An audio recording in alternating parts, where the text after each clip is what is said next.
Well, it most certainly goes without saying that this year's NBA trade deadline was fascinating. Fascinating for the number of trades, the number of players, the teams that traded that were active. This is one of the most memorable trade deadlines that I can remember in NBA history.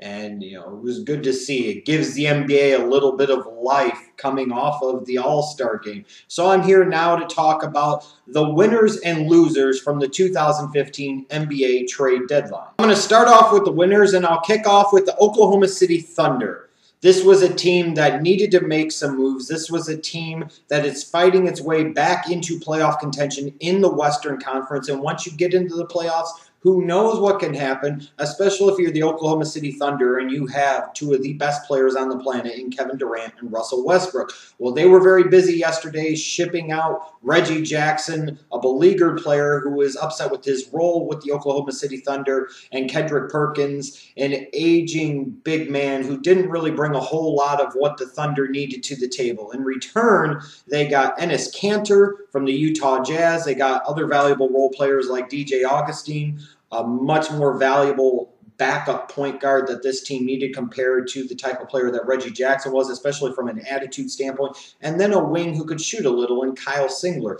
I thought the Oklahoma City Thunder did really, really well for themselves. For a long time, they've lacked a big man that could score down low.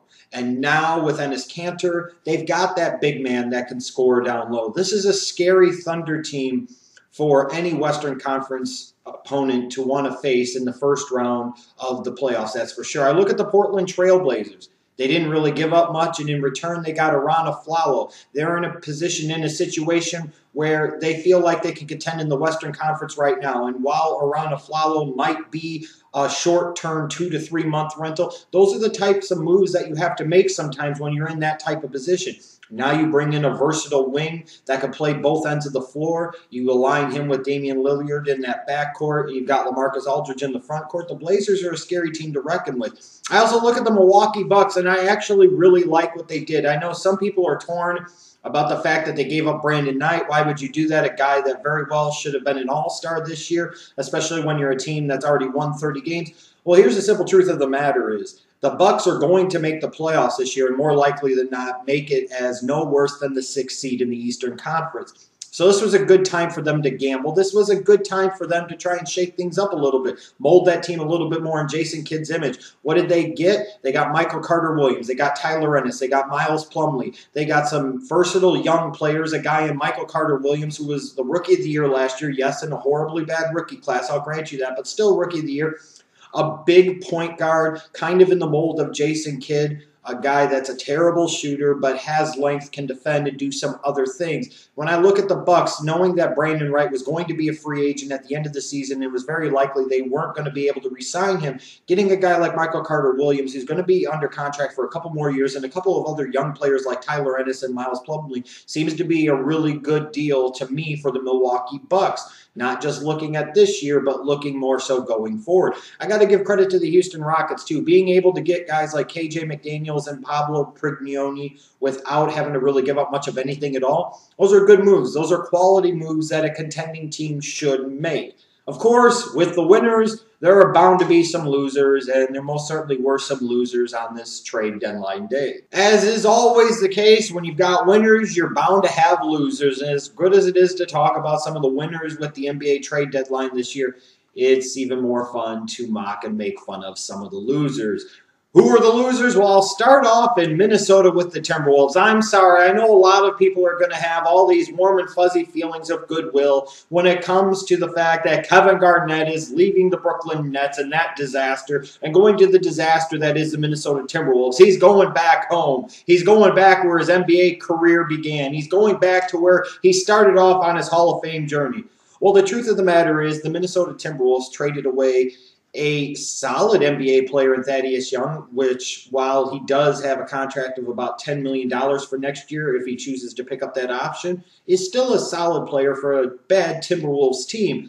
And in return, they're getting a 38-year-old Kevin Garnett that is clearly washed up and done as an NBA player. Yes, this might be some good short-term move to sell some tickets, put some asses in the seats. It might generate some goodwill amongst the fan base. Maybe this is some big plan to get Kevin Garnett involved in the organization after he retires. Maybe someday he'll become a part or primary owner of the team. I don't know, and I don't care. But from a basketball standpoint, it just most certainly doesn't make a whole lot of sense, even when you factor in that they traded away a future first-rounder to the Hawks for Adrian Payne. I like Payne as a player. I'm happy to see him get some opportunities now that he's going to the T-Wolves. But why would you trade away that future first-round pick knowing that that pick could potentially be higher in a couple of years because you know you suck and you're going to continue to suck? I don't get what the Timberwolves are doing. I also don't get what the Phoenix Suns were doing. Maybe they thought as an organization that they weren't going to make the playoffs. Maybe they thought the Oklahoma City Thunder were going to build too much momentum. I don't know. It's just really hard to figure out. Here's what the Phoenix Suns did. They basically traded away Goran Dragic, Isaiah Thomas, the 2015 Lakers first-round pick that they got from Steve Nash deal years back, Tyler Ennis, and Miles Plumlee, and in return they got Brandon Knight, a borderline all-star player who happens to be in a contract year, Danny Granger, John Salmons, and a couple of future first-round picks from the Miami Heat. This is a white flag trade if I've ever seen it.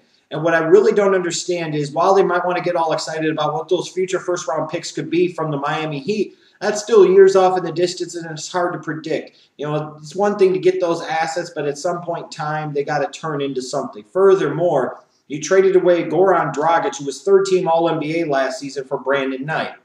I don't care what anybody says to me, that was a bit of a downgrade, if nothing more than a lateral move. On top of that fact, you're getting rid of one player who in a contract year, who, yes, was unhappy with the situation, but you replace him with another player in a contract year. And how is his fit going to be alongside of Eric Bledsoe in that backcourt? You trade away Isaiah Thomas. You give away that very valuable potential first-round pick from the Lakers in this 2015 draft. And what did you get in return? Danny Granger and John Salmons and a couple of future Miami Heat first-round picks that you don't know what they're going to be?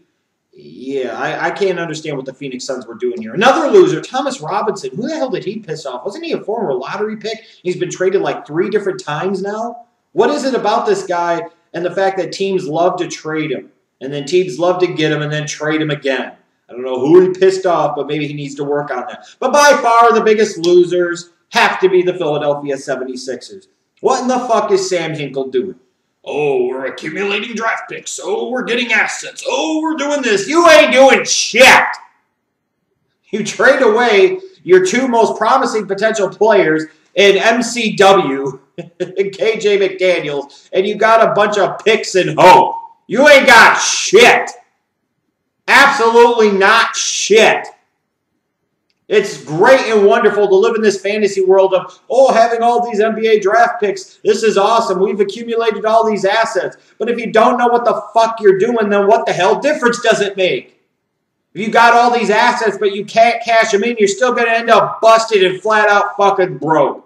That's what the Philadelphia 76ers are. What a joke. They can't even tank right. And then they're accumulating these assets. Whoop-de-fucking-do! Them assets ain't going to mean shit. You got a knucklehead like Hinkle running your operation. It doesn't matter. By far the biggest losers, just like with the season, pretty much it seems like, the biggest losers of all have to be the Philadelphia 76ers. You trade away Michael Carter-Williams and KJ McDaniels, the 2 players you had to potentially get at least a little bit excited about, or 2 of them. You know, and now what do you got? You've got an injured Joel Embiid, who's tweeting more than he's playing because he's injured. You've got Nerlens Noel coming off of a torn ACL, who looks like he'll be nothing more than a role player at the NBA level. What the fuck do you got? You got a bunch of draft picks and empty, foundationless hope and wishes. The biggest surprise to me, though, when it came to the NBA trade deadline this year was that more of the real top-flight contending teams weren't more active.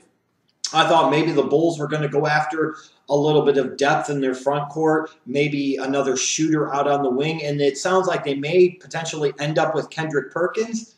You know, but again, I was surprised they weren't more active. I was surprised the Clippers weren't more active to find another wing player or find somebody that could provide some depth in that front court to help compensate for the injury to Blake Griffin. I was surprised by some of these teams not making moves. I was surprised to see the Miami Heat make this move for Goran Dragic. I don't really understand why they would make that move, knowing that this guy's a free agent at the end of the year.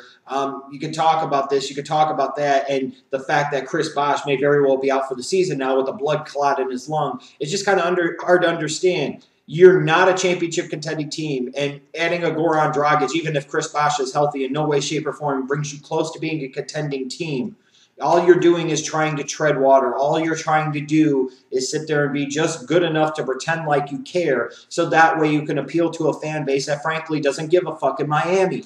All that you're doing is creating a situation where the bottom is going to fall out. And when the bottom falls out, it's going to be really bad, like brutally, brutally New York Knicks bad.